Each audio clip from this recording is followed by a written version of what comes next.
Welcome to Use Your Items, a video game podcast about the philosophy and design of video games. My name's Jason, and with me, as always, is my unfortunately sober co-host, Francisco Martin. Fran, what's going on, man? It's going great. It's going great. I am making sure that you come to church and pray with me so that all our ailments and all our tools are repaired somehow. You know, I feel like if we were in 15th century Hungary and we were partaking on a quest, I feel like I would be the Pavol and you would be the Mate to my Pavol. That just seems like the kind of vibe that we have. I could see that because I fancy myself a bit of more of an Adam. Was it Adam at the end? What was his name?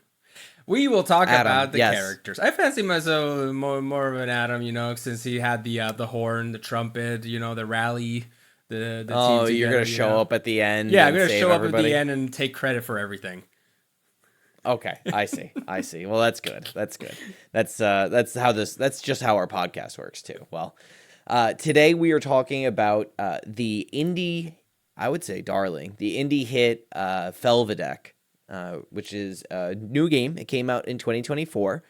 We are currently in our short game, small games arc, short game, small games era, if you will. And that's just functionally to kind of fit into our personal lives and what works for us. Summer's a very busy time already, and on top of it, Fran's moved across country, across the continent, so that's taken up quite a bit of time. I've been very busy with work and life outside of the podcast as well, so we found that moving away from our original plan to go to some shorter games has kind of been a little bit more just appropriate for what's going on in our lives. If you're a new listener, welcome. Thank you for joining us.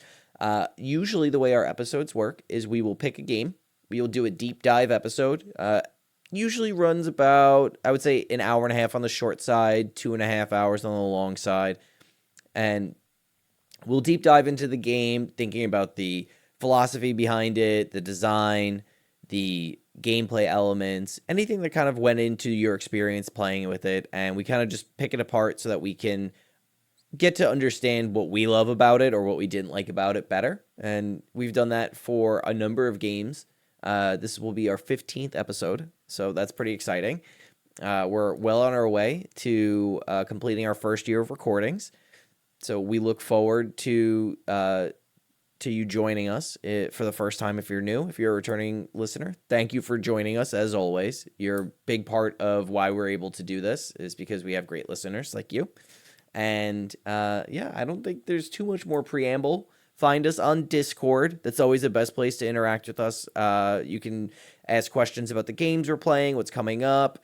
If you submit a question, we'd love to read it on air, as it were, and see what we have to say in regards to that. And you can join the conversation that way. So that is always the best place to find us is on our Discord, and the link for that will be in our show notes. And so, yeah, without too much further ado, we are talking about this short little indie game, Felvidek. I loved it. I'll just come right out on the top. I was so just in love with this game from the first moment. I actually listened to the soundtrack, the OST, before I started playing the game. The game came recommended to us via friend of the show, Dylan. You can find him on our Toxicity and Gaming episode that came out a few months ago. And like myself, he is also a gamer who loves really weird little creatures of games, just weird little indie titles. And this one certainly fits the bill. And yeah, the soundtrack is unbelievable. We will have the song that you heard playing us in today was from that soundtrack. Let's get into it though. Let's talk a bit more about that soundtrack because I do have a couple comments. I love the soundtrack too. The soundtrack is the little it's not chiptune. It's not that, but it does have a little bit of like lower fidelity. Like you sometimes hear like somebody go like it has some like vocals, but it's not like full fidelity vocals and all these things. But the very interesting thing about it, as you mentioned, that this game takes place in 15th century Hungary, yet the music is very not 15th century Not at all. It's got rock. It's got metal, not metal guitars, electric guitars. It's a bit all over the place, and also a bit not designed for video games, so to speak. I don't know how many times this happened to you, but in battle, sometimes this music will run out. And you'll have a few seconds of silence before the music plays again. Yeah. So it's very interesting. I must admit that I did have a little bit of like ludonarrative dissonance, but it was for music. Of like the art style of this game is, just to give everybody a bit more background, I would call it kind of like early print press art style, very like black and or white and some ink color, but very dithered. It's very like old school children's book, picture book kind of deal, kind of like your Alice in Wonderlands, right? Those original drawings in Lewis Carroll's books and stuff like that. So woodcut. Yeah, that's at least the feeling that I get whenever I was playing the game.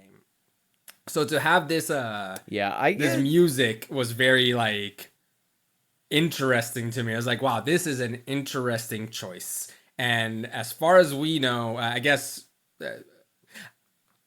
we will get later on into the team. Yeah, but so the original soundtrack is produced by a Czech band called Marcel Godot's Holy Crab. So it is a Czech band. It is a Czech creator, Josef Pavelka, and it's a game set in 15th century Hungary, Slovakia. It features a Slovakian knight, Pavol, and it is so original in just its take. It terms itself a JRPG, which we have discussed in length before, but that's what the author uses, so I'll use that here.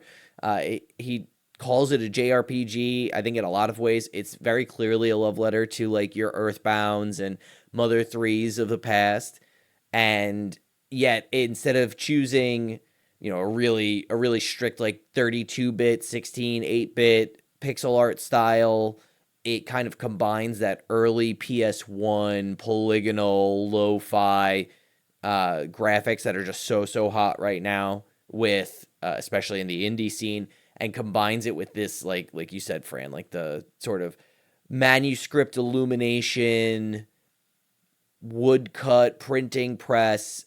I would describe it very much as like a tea. The whole thing looks like it was vaguely stained by red wine or tobacco, and it's quite jarring. I think it would be pretty divisive for the most part. So that's definitely something to keep in mind, because it is very confident in its presentation. Yeah. The game is very, very confident in its presentation, and it's just so fucking funny. Like it consistently is like it does not take itself seriously. It's like very like Monty Python-esque humor. It's got that Holy Grail kind of humor where it's like old-timey speak. It's not like real Old English or Middle English, right? It's got that sort of like ye old English kind of energy to it. Modern ye old the characters English, right? Where it's not really following the old grammatical rules. It's just that for some reason some things will end in th, and it's just like, okay, sure. Speaking to that, like about that feeling about how funny it is and everything like that, I must admit that I didn't get that at the beginning. It took me a while to realize that this was supposed to be funny, and I was taking it way too seriously at the beginning. I have in my notes that as I was playing, and once the first monster showed up and all these things, I started getting a feeling of like, are these the same? So I didn't look up anything. So I didn't know the developer. I didn't know anything. Mm-hmm. So I thought about looking at the art style, seeing that there's going to be some creepy monsters that are going to come out and all these things. And I don't feel like that's spoiler because that's within the first Like it's pretty early. Yeah. I did feel like it was adjacent to No One Lives in the Lighthouse. I don't know if you've played this game. It is I don't know that. I recommend it. Very short, few hour game. Has the same art style of like this dithered black and white type deal, but it's not 2D. It is full 3D. It's trying more to be kind of like it's essentially this game, Felvidek, has like 3D cutscenes. Imagine those cutscenes were more playable. And that's more like what No One Lives in the Lighthouse. So once this was slowly happening and there was all these things and I was taking it seriously, I thought that it was going to have a turn for like the horror. So I was like taking it completely seriously. I kind of stopped once. There were a few things that made me stop. When you hit the village, that's when the game kind of like opens up to its ridiculousness, in my opinion. Yeah. And B, some of the animation and porridge. Let's just say how it is. The item porridge is the item that brings up your tool points, which in this game is kind of like adjacent to magic points for your spells and stuff like that. Your MP. It's your MP. It is instead tool points. And for some reason, the thing that raises your tool points is eating porridge. And there's an everything in battle, and it is a first-person view. It's kind of like in Mother 3 or the Earthbound series, where you're seeing like kind of like a first-person view of this turn-based combat, and you're eating the porridge, and it looks ridiculous, and you're in the middle. It's amazing, combat, and the electric music is going, and it's like boom, boom, boom, boom, boom, boom, boom, boom, boom, boom. And it's like it's oh my god, I want that music playing at my funeral. Are you kidding me? Like, it's like such a trip. Like, you just get into this combat, you're like, is this real? Like, is this like I think what you're describing is such a critical experience for playing Felvidek, where it's like either you're on board or you're really not.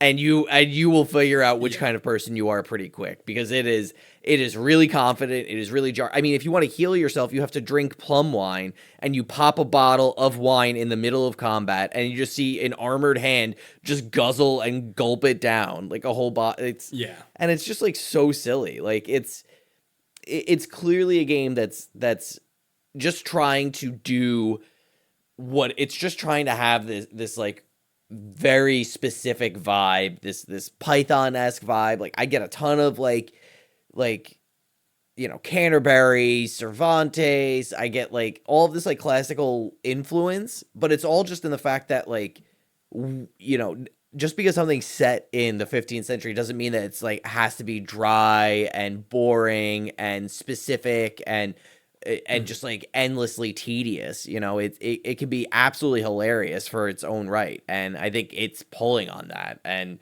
by using a super modern, you called out Shakespeare earlier, and like I think calling that out is great, because if you've ever seen a production of Shakespeare in the last 50 years, 70, 100 years, you know, there are always twists on the original. You know, some of the most memorable ones that I've seen have been like David Tennant and Catherine Tate's when they were in Much Ado About Nothing, and that was set in the 80s, and it was like a very 80s Much Ado About Nothing, and like this is like extremely common when we put on Shakespeare. So like, why can't we do this when we put on, you know, something like Felvidek, where it's a setting that we don't touch on, it's a time period that we don't use that often for stuff like this.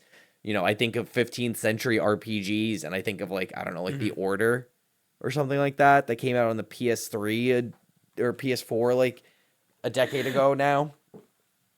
So I just think that it's like, it's just a fever dream. And it's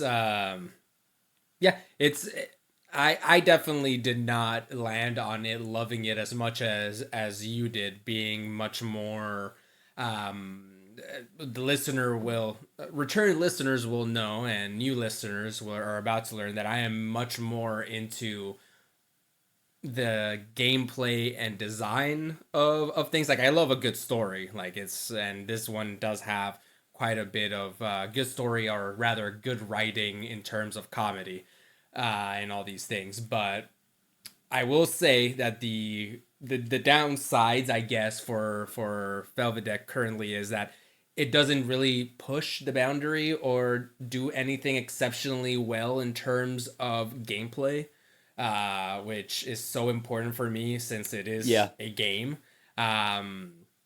I guess we can get a little bit into the design team and that worked on this. Yeah. What? Maybe we should do behind it behind the box. Honestly, we had passed on so there. much that I thought you would add it later on to the beginning. Let's do it now. No, we can do it now. I don't. Come on, I don't want to edit that much.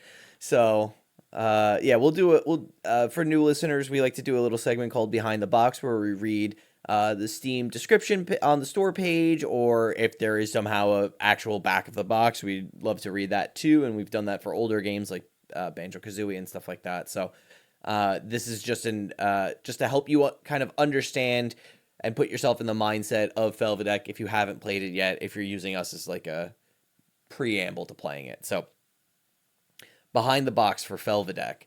Find out what unlikely events take place in this alternate history region of Slovak highlands. This land is ravaged by Hussite pillagers and Ottoman spies, while surreal horrors dwell in the dark.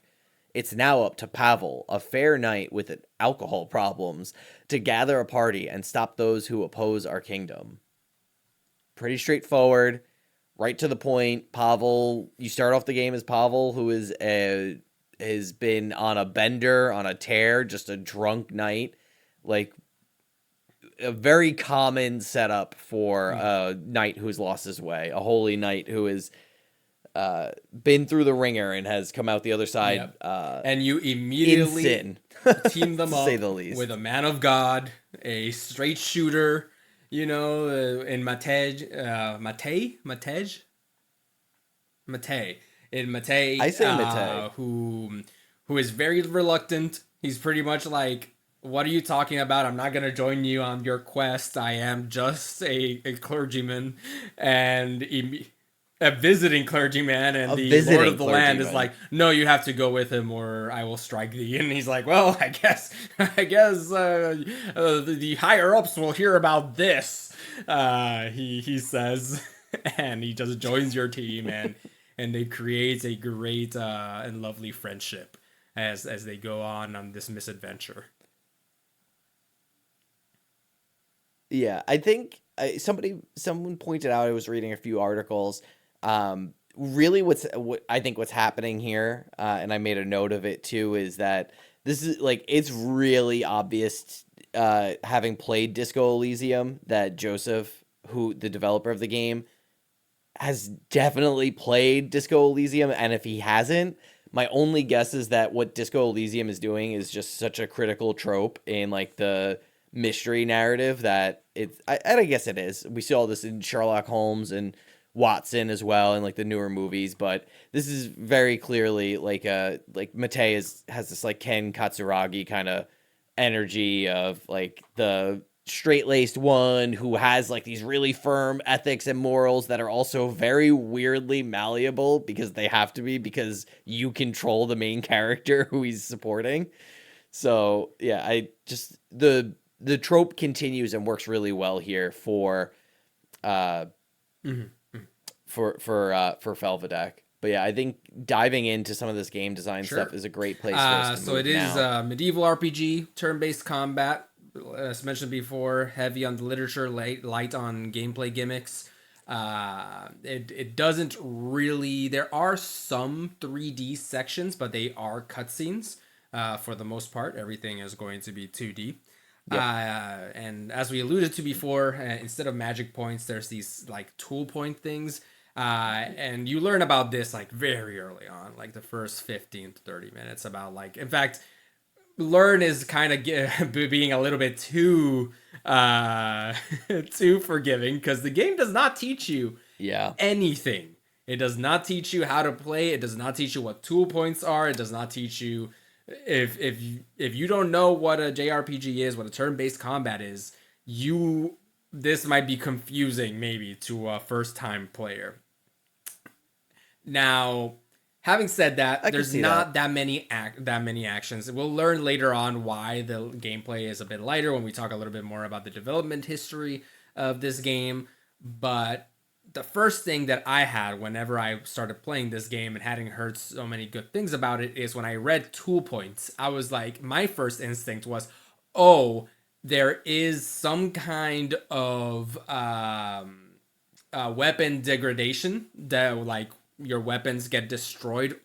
Fire Emblem, like Breath Fire of the Emblem Wild, Dark Cloud, all these different games where your weapons degrade over time. And my thought was like, oh, this is very interesting. Instead of having an MP system, it has a tool point system. If your tools get hit 0, then it gets destroyed and you need to either equip something else or maybe that'll take a turn or something like that. So my head already started thinking about all these things and then just immediately, no, that's not the case. You, at least for me, well, you don't learn this because the game doesn't tell you, but it becomes so apparent how easy it is to bring your tool points back to 100% that I was like, there's no way that this is like a weapon degradation system. Like there is like, you go pray at a chapel, your health gets healed and your tools get reset. So it is really just flavor. It is completely flavor, and it's kind of weird sometimes because some things that you would think would be MP are still TP. Like Mate has a healing spell or prayer bless that just heals everyone. Prayer. And adds other stuff that question mark might do stuff. Like I said, the game does not teach you anything. There's a bunch of status effects. There's like bleeding, burning, blind, and some of them I can like tell, okay, I know what that is. I can kind of tell what this does, but some of them I have no clue. I have no clue what burning does, for example. It didn't reduce their health turn over turn like bleeding does, so I don't know what burning did. Right.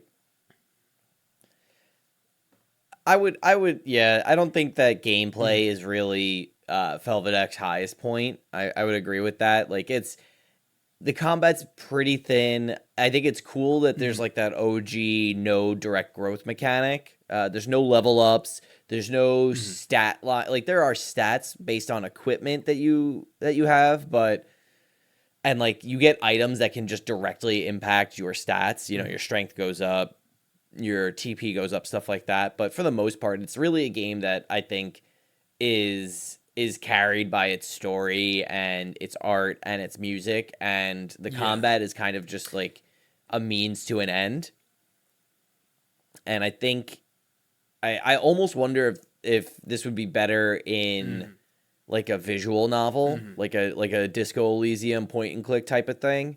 But I see where he's coming from with the gameplay. Like I had a good time with it. Sometimes it was like very difficult, like very punishing, and other times like you just stack everything on Pavol and you just sort of steamroll through a lot of fights, and you know, there's a lot of it kind of does that classic thing where there's a lot of different abilities and you don't really need many of them. It does do a pretty good job playing around with the role of stunning in turn-based combat. And I almost started to get a sense of like SMT5, Persona as kind of combat. I can kind of see almost like the very fine edge of wanting to go into this direction, of wanting to sort of use the idea of stunning a character to manipulate turn order and create momentum in turn-based combat like that. But I don't think that's really where Joseph was coming from with this game. I think it was more just a means to an end, truly. And it is, you know, it's there. It's a part of the game. It can be kind of frustrating for sure. It was not my favorite part. Now we're putting on the I wish they've done more hat that I love to wear. Unfortunately, I hate it about myself. You do. Why do I do this? In that moment of self-reflection right now. A moment of self-reflection. In that listeners, it it seems like Joseph had a good idea as to what he wanted to do. Oh, I want to do some kind of like Earthbound type gameplay, like this combat gameplay, but didn't revisit the gameplay in the context of minimal content. So one of the reasons why these types of RPGs are so much fun and so interesting is because you are given this level of choice in your inventory and in your equipment where, oh, I want to put the best defense on this character. I want to put the best magic defense. I want this character to be a power one. I want this, and you have all this choice because you have so much and so many different shields and so many different armors and stuff like that. So there is some type of choice that you as a player get that doesn't really exist in Felvidek. Essentially, there's only 3 or 4 armors, and it is objectively each armor is better than the last one. Like there isn't I'm gonna choose not to get a better shield, a better armor because it lowers my speed. Like that doesn't exist in the game. Yeah, it's just the number go up, therefore Line goes up. And there are a few inklings of like, oh, this sword gives me more attack and this knife gives me more TP. So there is some there, but it is so minimal that I just kind of wish that maybe there was keep the combat the same, but figure out an automated like you find something. Oh, awesome! Who do you want to give it to? You just give it to them and that's it. There's no like having to go sell, buy, give it to the right person and all these different things because you end up having a little bit of busy work in the main menu that doesn't really matter much because there isn't a reason for not upgrading. But that's it's nitpicking. Yeah. It is definitely something that if the game was longer, then so the game How Long to Beat has it at 4.5 hours. It took me 5.5 hours. 3.5. It is a game that has a lot of Took me 3.5. side content, kinda. We will talk about that a little bit later on. But it is definitely a game that if it was longer than this, I would definitely elevate it from nitpicking to they really needed to fix this for it to be an enjoyable experience. But given that it's so short, you don't end up doing it too much because the game is so short. Yeah. Yeah, it also does a pretty good job of like you never really get into random encounter battles. There's no like you never you except for story fights, like you can pick every fight that you get into. Like there are some like random-ish encounters where you see an enemy on the screen. You can save anywhere. Like it's pretty forgiving as far as like you know, punishing the player for, you know, playing the game. You know, it doesn't really go that far as like, you know, being a super grindy, like an SMT 5 or something like that experience. So I think for the most, especially considering they throw in the wear your finest button that will just like put the best items on each character. Like you can kind of just, for the most part. It's did you, even though you can avoid all battles, did you fight everyone or did you actually skip some battles? Oh, I did not. Okay.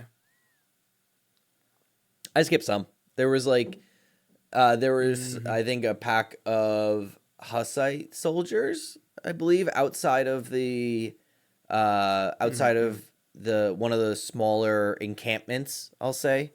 One of the bad guy encampments. They were like kind of running around near the river and they don't serve any story point. You can just go fight them. And I did once and they rocked my shit and I said, I'm good, and just avoided it. Like a lot of the times it was either if I did a random fight, I either did it and crushed it, or I did it and lost, and I just said I will not do that again, and just moved on. Gotcha. That's a good rule of thumb, which I guess is just a very good way of playing this game, right? Like there is no level up system, there is no grinding or anything. So if you just don't want it, then don't. Just I was chasing my bliss. Don't.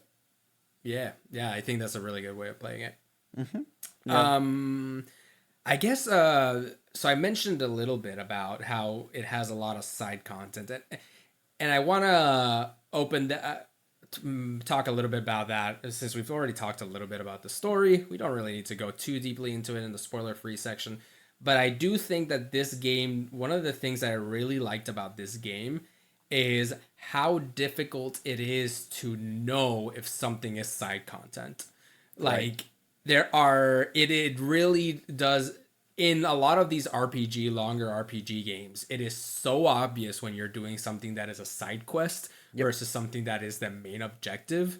The story in Felvidek is so curvy and so like all over the place that sometimes Meandering, windy. meandering, like the main story is meandering. Yep. So sometimes you go off the main objective path and end up doing something else accidentally and then hit a dead end and you're like, oh, I guess I wasn't supposed to do all this, but it was a fun time and it was good and whatever, so you don't mind it too much.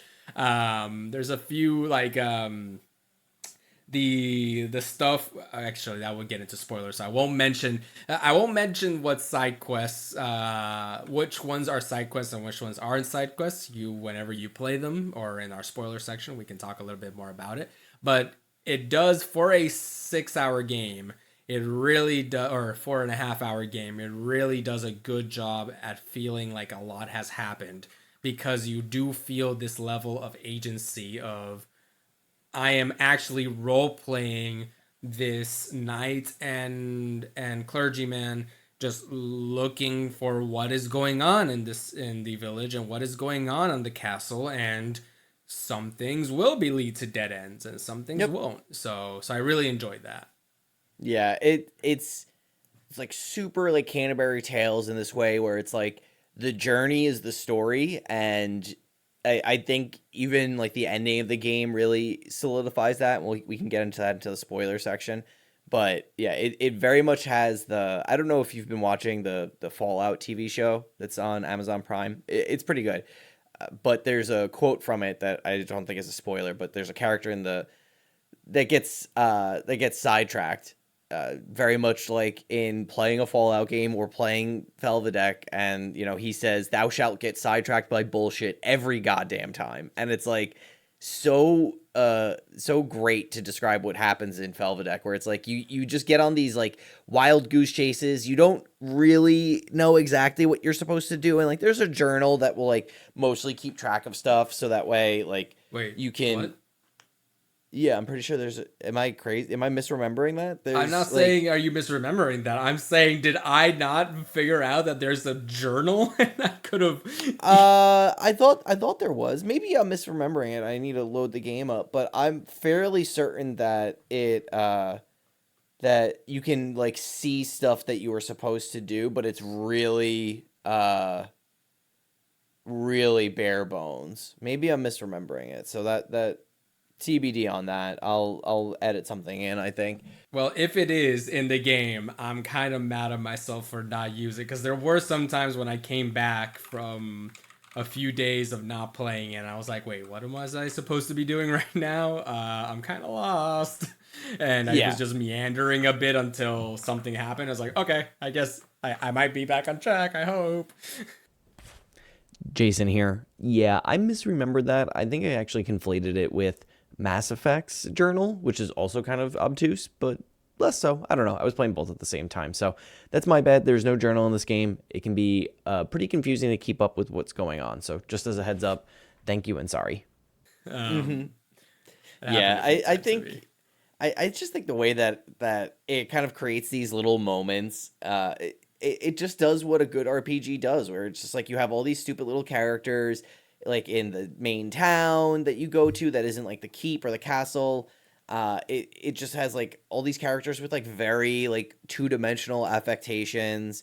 The laundry woman who hates her life and has like the just bleakest shit to say, but it's like also extremely poignant and profound.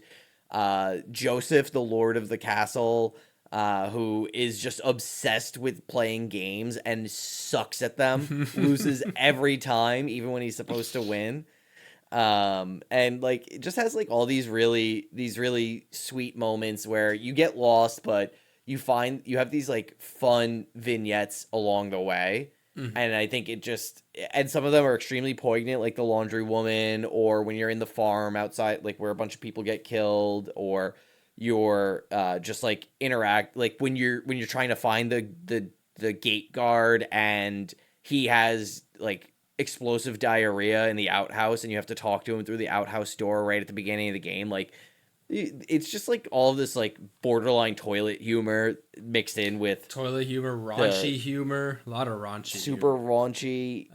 I mean, at one point you have to chase down a portrait or a picture that's in the manor lord's bedroom. That's just of two people kissing, and it's so like I love how scandalous. they talk about it, how scandalous it is. Oh my god, yeah, it's it just great. like really sets you back up for being in this, you know, ye old 15th century space. And I think you know, the developer Joseph really took his lessons from classic RPGs. You know, I do see a ton of, you know, Disco Elysium and you know, I see Golden Sun, even, you know, Final Fantasy 4 shows up like in just like the ways that, you know, we have these characters that make meaning to the player and to Pavol and Mate and the rest of the space. So I can't say enough good things about it, and I think that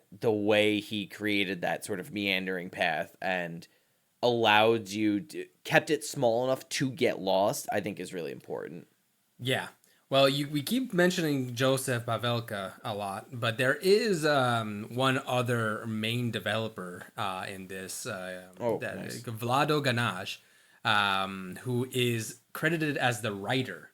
So there is some level of there is some version of Felvidek in an alternate universe where it isn't as good as it is because Vlado doesn't join the team, and because so let's get into the development history of this game. So it was released on March 29th, 2024. That doesn't mean that it is has defeated Bomb Rush Cyberpunk as the game that most recently has come out to us making an episode about. So yes. Congratulations, Felvidek, on joining on getting that snaps all around on that award. The info for this team is very lacking because this is their first published game by Joseph Pavelka, who we've talked about. He worked on the art, the gameplay, and he's also the programmer. He goes by Brosev online, and if you ever want just a dose of happiness and cuteness, just check out Brosev's Twitter account. It is very much the account of somebody who did not expect their game to become as popular as it has, and he's very happy and very grateful, and he's like, oh my god, like there's one tweet about a shout out to my one Mongolian friend, the one person who bought this game in Mongolia, and because he's got the stats, and he got retweeted. The one person retweeted is like, "Oh, I'm that guy," and he's like, "I love you." Like, he's that's great. Amazing. But the other person who is credited in the Steam page at least is Vlado Ganaj, who, if Joseph has a Twitter but not much is known because this is his first game, Vlado is much less is known. All we know is that he is a professor, university professor. I'm not 100% sure which school it is, and he does a lot of lovely art portraits on canvas, very pretty scenery portrait, and he's also a writer. And so, given all this, that we've been talking so much about the writing, I think it would be a little bit uncouth of us to say, hey, good job, Vlado, or Mr. Ganaj. I'm not 100%, or if I'm saying that wrong, I'm really sorry. All these, if you haven't noticed, all these are from Czech.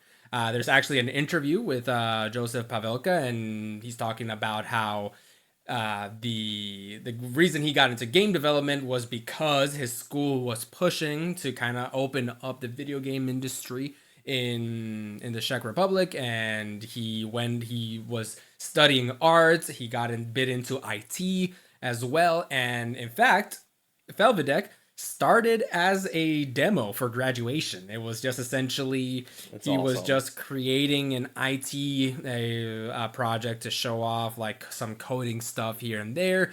Like a capstone. Like a capstone. Yep, a capstone project for his bachelor's thesis in IT. But he had done art before, so he was doing a lot of art stuff and making all these drawings for Felvidek and all these things.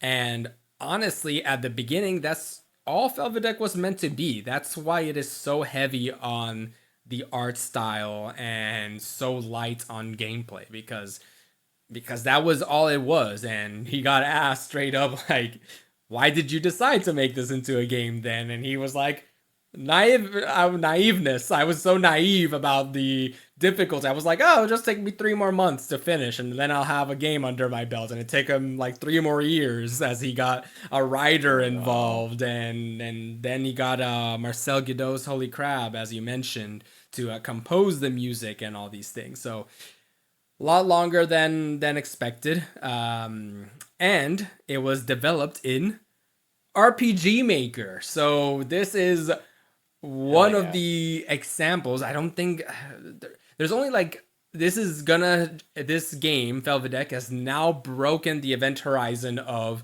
RPG Maker games that show you that it does not matter which engine you use, you can make a great game. Omori, I think, is another one that might be done in RPG Maker. Don't quote me on that, but there are a few games that you'd be like, oh my god, this is made in RPG Maker. That's crazy.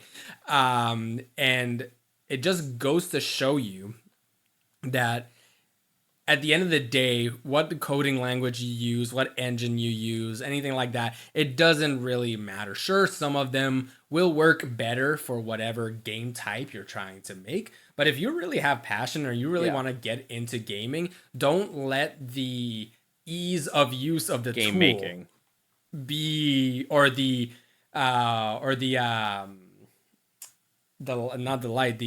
reputation of the tool stop you from making the thing. Like, for the longest time, Unity was seen as you just use that for iPhone games and for crappy games, asset flip games, and doesn't matter. Many great games have come out on Unity, and the same thing with RPG Maker. I personally don't think I've ever used it. Maybe I used it like once back in the day, a long time ago.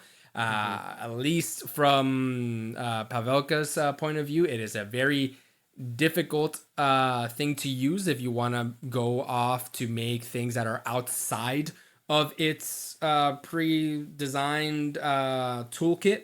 But it's very worth it. Right. So he was like, I'm just going to make this an RPG Maker. I think that's great. And I think it's important Felvidek, to awesome. Just make sure that if you're interested in game design, like it doesn't need to start with a $500,000 license to Unreal Engine or something like that. You know, it's a lot of the best games in the world can be made in pretty accessible game engines, and just cutting your teeth on something and starting it is way better than saying I can't do this because I don't have X, Y, or Z. And that's not to say that there aren't hurdles and barriers to entry, surely, but there's a lot of opportunity out there. I know I've heard a lot of chatter about, Godot recently, which I understand to be a pretty accessible game engine, just in terms of like availability and price and affordability and stuff. Open source. It's currently, it is so powerful for an open source project. Right now, the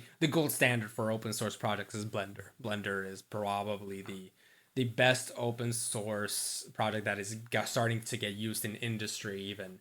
And I feel like Godot might get there someday, and it's very powerful. I mean, we make this podcast on Audacity. I edit this entire podcast on Audacity, and that's just there's a lot of software out there, and if I had access to it, I probably would use that. But it's a very powerful program, and so I wasn't going to let not having access to a license for Ableton or something like that slow me down, or FL Studios or even Riverside or something like that, which were all options we looked at, when Audacity is right there and can just let you get started on something as soon as you put the idea together and you're like, let's make something. So that's awesome, and I'm glad to see that. It looks like I'm skipping ahead in the notes here. It looks like he had a very successful game on his hands here. So it's certainly, proof that you can do quite a bit with, if you have a good idea and you execute well on it. Yeah. I mean, let's get into it. This is as of, I believe, a week ago. So as of July 7th, that I got these numbers. $439,000 in gross revenue. This game is only on Steam. It has not been ported anywhere else. Over 50,000 units sold. So an average playtime of 2.1 hours, which makes a lot of sense because you either really like this game or you just play it for an hour and decide this isn't for you. So for a 3-person team, it came out in March, so that's 4 months. This is really good, and the developer Joseph has already talked about making DLC because, kind of half spoiler, the game does not end in a cliffhanger, but it does end in a way that you could continue it if you so wish. Yeah, it's pretty open. Pavelka is also very active on his Steam community page. So if you go to the Felvidek Steam community page, you see people writing like comments and notes to him, and he directly replies and responds. And he said that he's working on DLC for Felvidek there. So very exciting to see that he's very active in his community. He's happy to be here. I hope that of those 50,000 units, many of them stayed sold and didn't get returned. Although you said it yourself, 2.1 average runtime, and it's a 2 hour. You have a minimum 2 hour or maximum 2 hours to play a game before you get a refund on Steam. So I'm unsure how this website. I might need to look into it. How this website get these numbers? If these numbers reflect returns or if it just reflects units sold. Period. Yeah. But yeah, I'd have to look into that. Yeah, some research for us, but overall, I think I'm ready to offer my verdict, Sure. and then we can get into the spoiler section. I could not recommend it enough. My only caveat for Felvidek is that it is very short. It is 3.5 hours tip to tip for me to finish it. It was 4.5 for Fran to finish it, and you were a lot busier during that time than I was too. So Actually, 5.5 hours for me. 5.5 hours for Fran. It cost about $11, I believe. So if you're the kind of person who's really going to point out hours played versus money spent, frankly, that doesn't do anything for me. I think there's a lot out there that's worth exploring. I think it's absolutely worth it. But if you are on a budget and you can only afford X dollars monthly, however you budget it for video games, and you need that to get you through, I think it's worth you recognizing that it is a very, very short game for its price of entry. However, I would easily have paid $20 or $30 for this and felt very happy doing so. So I loved it. I think if you're like a literary kind of person, you love books, you love reading, you love Shakespeare, Canterbury Tales, any of that stuff, this is 100% up your alley. You have to do it. If you like Monty Python, Don Quixote, stuff like that, you should definitely check this out. If you like RPGs, I think this is really, really worth just seeing what you can do with a really great education on just what great RPGs and JRPGs look like in 2024. Mm-hmm. I agree practically with everything. Just being literary, just comedy, really good. It's very words, difficult, say, good game, would recommend. I guess the only caveat that I would add from my perspective is just definitely not going to push the RPG gameplay mechanics really hard. So if you are somebody who is playing an RPG because you enjoy the tactics, the decision making of your inventory, the min-maxing, and all these different things, then probably a skip if that is all you're looking out of an RPG. But otherwise, just enjoy the ride. support a new indie developer with their first game that is just a joy to play. Awesome. Well, if you're leaving us to play Felvidek or not, we thank you for joining us. And again, you can find us on Discord, link in the show notes below. You can also find me on Twitter. I've changed my Twitter handle recently, so you can find me at Skilled Drizzler. Don't ask. And you can find Fran on Threads, I believe, right? That's where you're at these days? Yeah, Threads, Instagram, _Fantastico. I also have a link tree, Fantastico is my link tree, so you can find anything else, anywhere else that I show up, you can find it there. That'll be in the show notes below as well. And if you have any additional questions, you're not ready to join the Discord, you can also email us at useyouritems@gmail.com. We'd love to receive your correspondence. Have a great day, and when we come back, we will be spoiling everything. In Felvidek.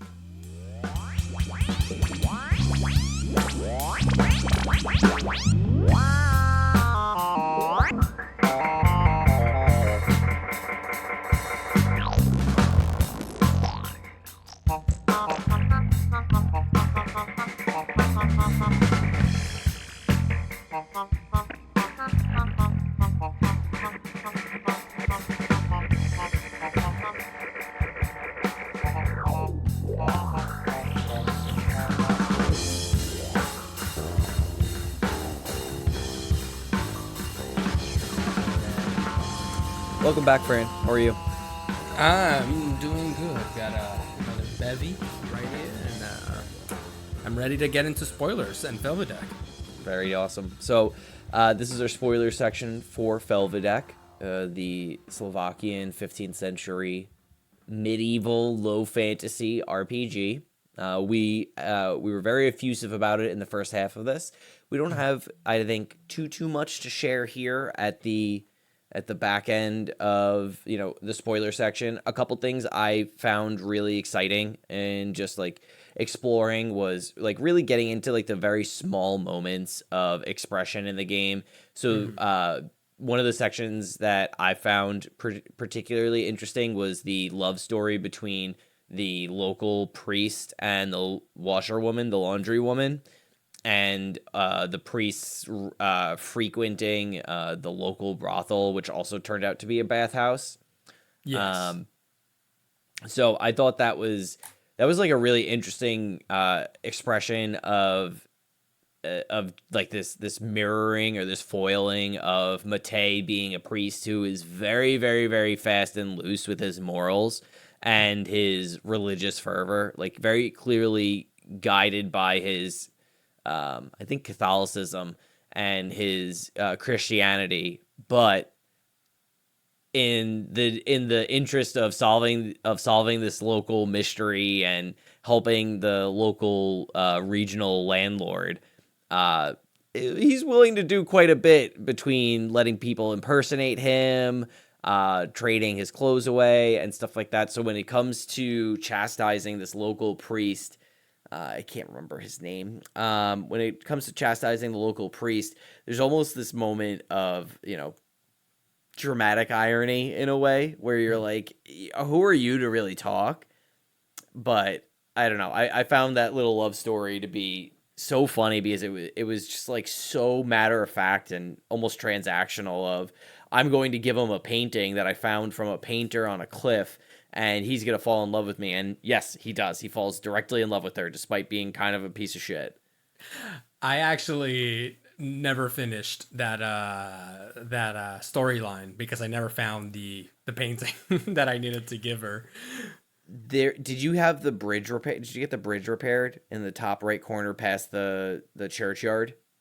Top right corner, where the one where is? the one with the cliff? Yeah. No. Yeah, so there's a bridge that's down at the beginning of the game. So one of the things that I did like was I feel like Pavelka did a pretty good job of creating just like these story gates in the game where you have to do X you have to do A to do B to do C to do D, and it's like when you kind of lay it out in front of you, it's pretty straightforward. I think in the exploration of the space, it can meander a lot more and feel a little bit more open, and Actually, in hindsight, I don't think maybe there wasn't a journal now that I'm thinking about it, because I remember like having to try to remember all the things I was supposed to be doing. Yeah. But I also think in true RPG fashion, if you talk to literally everyone, you can kind of get around that, and you'll start to just pick stuff up. And yeah, over that bridge, there's a painter who's painting just like a landscape portrait of the region of the sort of Slovakian, Hungarian highlands, and you can take that portrait from him if you trade him something. He gives you the painting, and then you can give that to the laundry woman, who will give it to the priest, and then they'll fall in love. But they still end up hanging out in the brothel, in the bathhouse. I mean, that's where you always was. That's where you hang out, I guess. That's where he's proselytizing. Is that their word? Something like that. Proselytizing. Word hard. Proselytizing. There we go. Yeah. I mean, he's not, but yeah, he's definitely not. He definitely is not. He's definitely not. No, and then then there's the woman in the bathhouse, the attendant maid, whatever, who like she will bathe you the first, like when you go in there, so that you will be clean enough to go talk to the armorer in the in the main castle, in the first castle you start in. Yeah. Where you can talk to the guy, but you have to beat the shit out of him to get him to sell you anything. Yep. So like there's just like a lot of little moments where you can beat the shit out of him even before taking a shower. Yes. Yep. Yeah, that's what I did. I think that's the only way. Yeah, I also did that. But you can get a bath, so you stop smelling like shit, because you've just been drinking nonstop for days on end, it seems.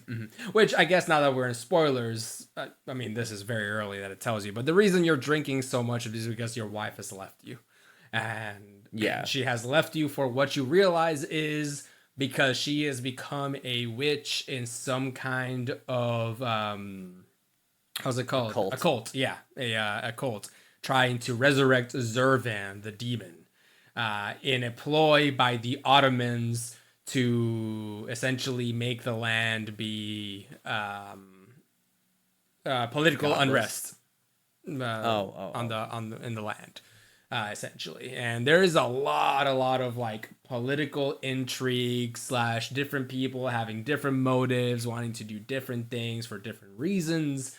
Which adds a lot into the story about like, oh, this feels like a world that is lived in. This does feel like an RPG where the final boss is not who you think is going to be. Like you defeat Zurvan like maybe 3 bosses or 3 enemies beforehand. Like it does take some twists and turns that way. Having said about the wife and how the game ends that the whole village wants to kill the wife because obviously a lot of people have died by her hand and stuff like that. And our main character, Pavol, is like, no, fence her off, takes her away, and talks with her. And something very poignant about the whole game is that in the whole game, Pavol is always smiling. He's always, in fact, practically shit-eating grin. Yes, shit-eating grin. Actually, all the characters, honestly, only have one portrait of them, really, in which they will always look that way. But the one time where we do get a scene, and it's so like, oh wow, that actually, it's kind of like a jump scare, but like an emotional jump scare of like, whoa, like, what is going on, is when his wife finally, like, straight up tells him, I do not love you. Because through all this, Pavol is like, maybe she's just confused, the cult has taken her. Like, he's kind of lying to himself. That maybe there's a ton of excuses. There might be something here that out of our marriage that I can still save. And I am a knight, and I am supposed to save or whatever. So when she says, I do not love you, his face just falls. And he's like, I see. Right. And very honestly, very maturely says, okay, well, I guess that's that. I guess goodbye. I enjoyed my time with you. And this is all me like kind of paraphrasing / in between the lines of like, let's move on. Which probably would not have been how this plays out in 15th century. Or maybe it would be. I don't know. I don't know much about the Slovakian culture. I think that there's a lot of there's like this sort of historical literary trope of this wayward knight who failed in a far off battle, which is what happened to Pavol, and he came back home and his wife is gone and missing and no longer loves him. Like this is like reeking of the Odyssey, right? With Penelope and Odysseus, although Penelope, I believe, was more loyal than Polly here in Felvidek. But that's just to say that this is a pretty common trope. And then to find Pavol sort of sinking into his alcoholism as an out, which is, not something that you would really see as becoming at all, is to drink to excess, let alone for a sort of Christian knight like Pavol is supposed to be, is I think it's working out from the space of like, we are in a very sort of like typical setup for a story, especially like the knight who is not quite cuckolded, but is undermined by his wife, and is left in ruin, both from his trauma at war and then also his trauma at home of losing his wife. He kind of fails to do so. And I mean, even with the way the game ends the game ends and you just get a series of like a slideshow of stills and where scenes. Is everybody now? Very, essentially. yeah. Very like Fallout kind of vibe. Like the Fallout series always does they always have like a PowerPoint slideshow deck at the end of their games. But,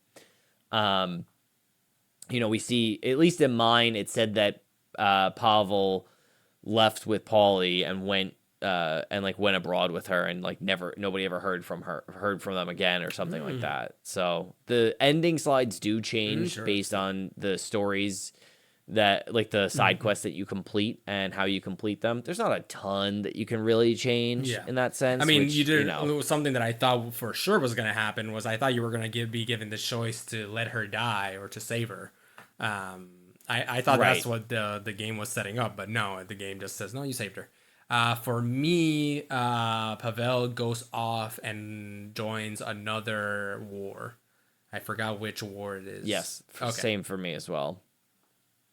Yeah, I believe it was an ongoing war with either the Ottomans or the Hussites. And to that point, I did not do a ton of research on the historical sort of,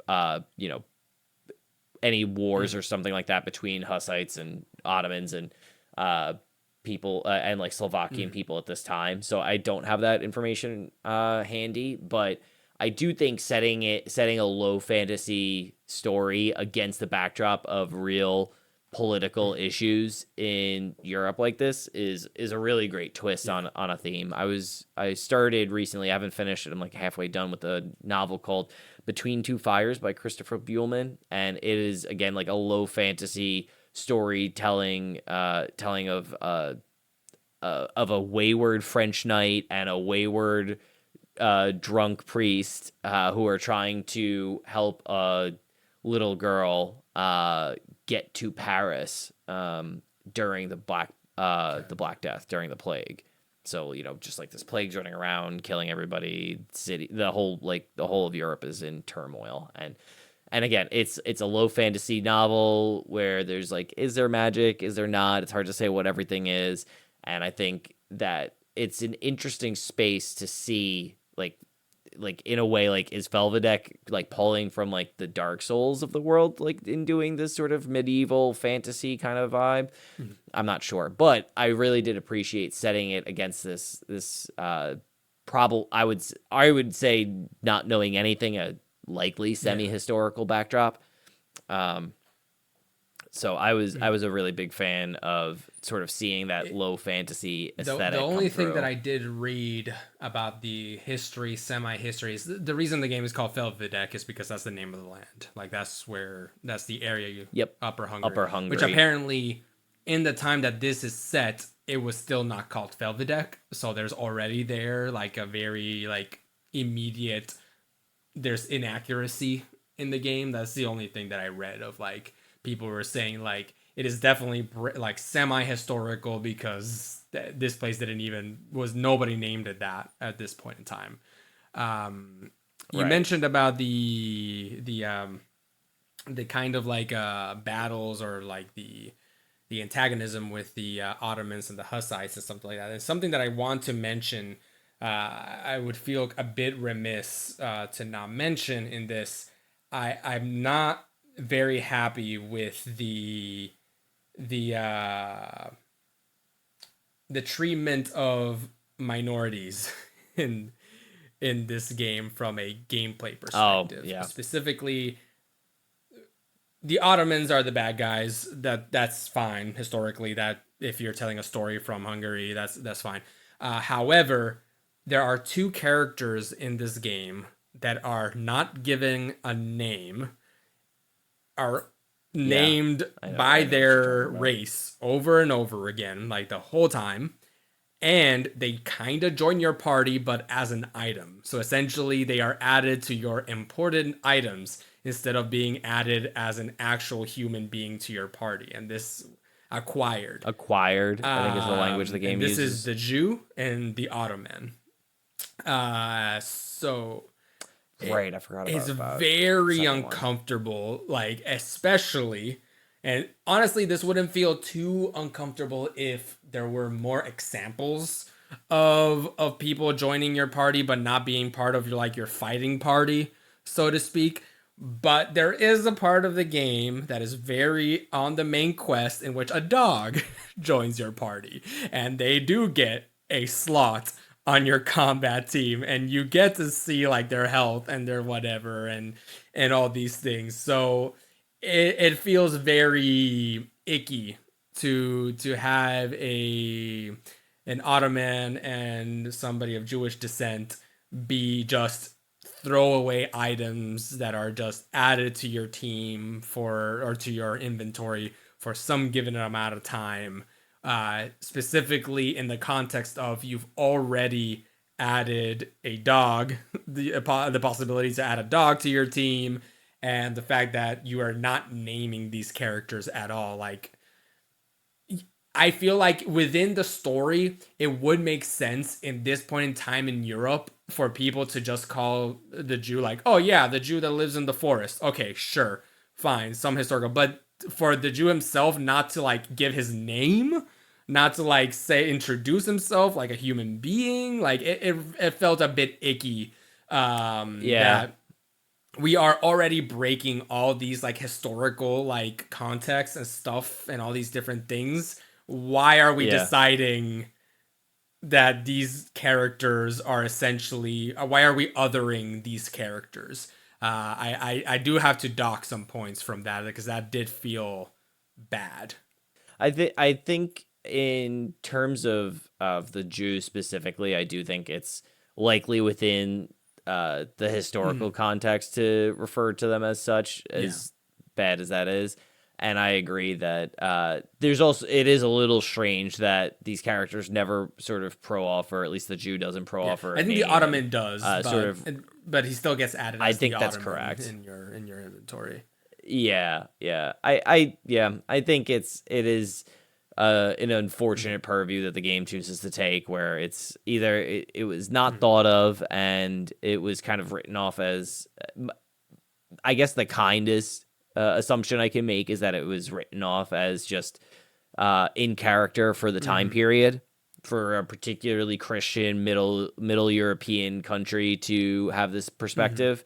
And on top of it too, you have the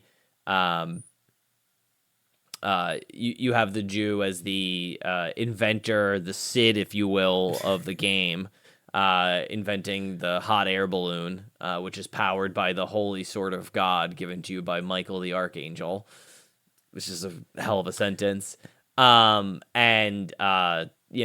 there's there's like historical context there as well for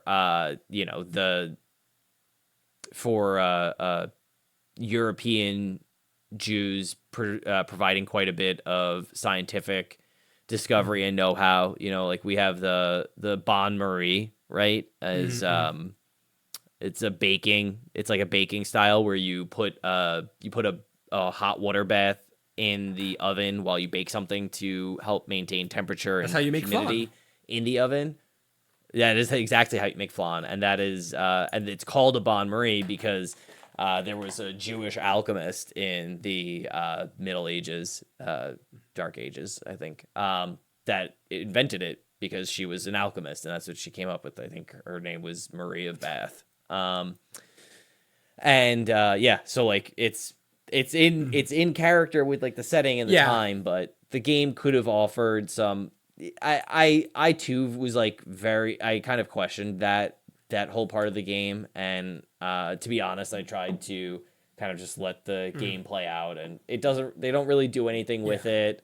It feels like it could be a little mean spirited, and the othering of the Jew and the Ottoman here, particularly when the Ottoman becomes a pretty important character at the end of the game in terms of story. I feel like it is so juxtaposed for me because if it was just the Ottoman, then I'd be able to be like, okay, maybe because they're an opponent, they're kind of like a prisoner kind of deal, or kind of like the opposing person. That might make sense. But the Jew kind of really helps you. He comes in clutch. Like, he is the Sid of your team. He gives you an air balloon to like fly around. He is much more of an ally than not an ally. And I guess the juxtaposition of having the dog on your team just makes it so that why? Like, I guess I wouldn't have been bothered so much by it, I guess, if the dog wasn't because it gives some level of these are the only characters that appear on your team are combat characters, but the dog never fights either. So it's like, yeah. Maybe there is a way to get into fights. I never got into a fight with the dog. Maybe there is a way. I don't really remember the dog joining my party. He joins your party and it's like running after you, and you can put him in the front of the party and play as the dog and everything. Like, So the fact that this is a thing is what makes me a little bit like, okay. Maybe the other kind thing to say, I guess, would be that maybe that was like the dog joining your party versus the Jew adding your and the Ottoman getting into your inventory. The dog thing happens really early in the game, and the Jew and the Ottoman happens very much further in the game. Maybe it was a cost saving, like development saving. I was like, I can't make walking animations for the Ottoman and the Jew and all these things. So you know what? This is an easy thing to do. I'm just gonna do it. Still not a good look. Still not a good look. I to be honest, I feel like it's more just a function of likely mean-spirited humor that just comes out of. I mean, I think you could see it in like a Monty Python skit, or I could see something like that happening in the Holy Grail or the Life of Brian. So I think part of it is likely a difference in just sort of cultural acceptability for humor and things like that too. I think that's part of it, and I think it does play into the time period and the aesthetic as well of when it's set to be quote unquote somewhat historically accurate. But to your point, you know, we also are fighting demons and creatures and angels and devils, and none of it's real. So like, we don't need to be historically accurate in the persecution of Jews during this time just because Mate is a Christian priest or something like that. So close enough to the Crusades where they would have definitely just killed him on the spot and just taken his air balloon. Yeah, it is unfortunate, and I think there's really not a lot of good to say, especially because there's so many terrible characters that get named and get a ton of treatment as well. Yeah, I think that's part of it. I had another thought. That's for me, the juxtaposition of so many of these things getting names and things happening versus this one where it's like, maybe it was supposed to be a joke, didn't land that well. I don't know. Yeah, I mean, I do think that there's probably a gulf of acceptabilities and standards, especially for, North American, liberal left people like we are, and what we prefer and what we like to see versus, somebody in the Czech Republic, at the same time period, sure. But so I don't want to put too much stock in something like this. I feel like it's probably a function of it being an amateur release of somebody who's likely younger than we are, and only has three. There's only proclivities. 3 developers. Definitely, they weren't gonna hire a 4th one to be a consultant, a cultural consultant, A historical historical consultant. consultant. Yeah, no. Yeah, true. So I do take that. I do take your point there. So, and it is important to note that it is, it's set in our world, right? It is set in our history, so, or in the history of our world. So there's certainly some things there. I do think that, it's an interesting point because not all art should be happy or good or perfect, right? Art should represent the world and make us feel and think certain ways so that we can grow from those experiences. But I don't necessarily think that treatment of those characters is going to improve or create an understanding. I mean, it did engender this conversation for us, which is an interesting one. And so that's an interesting way to think. But I also am not sure that it's that level of discourse is necessarily in the text of the game. Considering, especially at this point, the game becomes extremely sort of like absurd and lighthearted for a lot of what it's doing. Something and I thought about right now is like just getting my mind into this context of like historical context and all these characters. There's technically if this game definitely fails the Bechdel test. There's no woman character. Well, sure. All women character either wants sex or power, I guess, is all the women character in Felvidek 1. I don't think there's a single one that is like, maybe the mom. There's not a lot of female characters to begin with. Well, I mean, so actually, that's not true. So Ida is a character that she wants money, but her relationship with the game is not necessarily one that's based in desire for men or satisfying the male gaze. Ida can actually join your party at the end of the game. Oh yeah. Okay, she's the only one. Yes, I forgot about her. By the pear tree. She's the only one. She's the one that looks like an anime character, which is so weird. Like all the characters look so realistic, and this one character, like it's not like super anime, but she does look more drawn than every other character, in my opinion. Like this weird hyper realistic, like some of these characters look like they took a picture and then put some Photoshop filters on some person, which is great. I love it. It looks goofy and I love it. But Ida is the only character where I'm like, yeah, she's a little. Her visual aesthetic's very different. I wonder how much of that is cost saving too. It was just quicker to draw, and she has less detailed features on her face and stuff like that. She doesn't have a 3D model.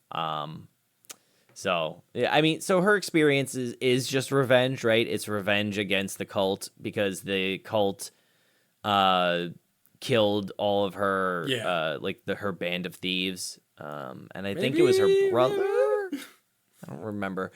Who gets converted into a cultish Zervan creature that she, but is still loyal to her and their band of merry thieves.